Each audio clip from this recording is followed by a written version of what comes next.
من بصاره صدق الله العظيم غوث اعظم بمنی بے سر و سامان دے قبلہ مدد کعبہ مدد انتظار کرم دشمن عینی را اے خدا جو خدا بین و خدا داد دے بگرداب بلا افتادہ کشتی ضعیفان و شکستہ را تو کشتی وہاں کے خواجہ عثمانی ہارون مدد کن یا معین الدین چشتی منبر پر رونق افروز برادر ذی وقار حضرت علامہ پیر سید عادل میاں صاحب قبلہ مقدس العالی و جمیع عرش مقام سادات کرام علماء ذوی الاحترام حاضرین محفل پردہ نشین ماؤں اور بہنوں السلام علیکم ورحمۃ اللہ وبرکاتہ۔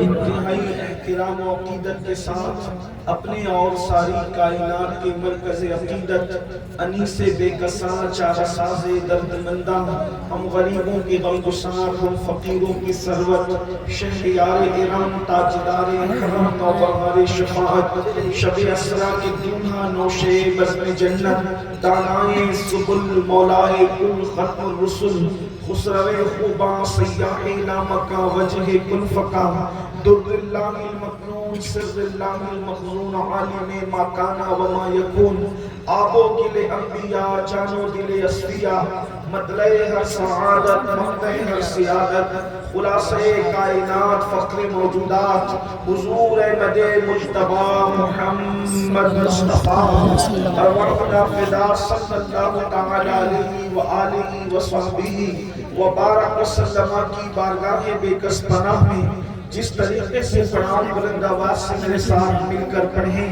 الصلاة والسلام علیکہ یا رسول اللہ السلام علیکہ یا رسول اللہ۔ اتنا بڑا مجمع اگر سب پڑھیں گے تو ہزاروں درود ایک ساتھ اپنے آقا کی بارگاہ میں پیش ہو جائیں گے۔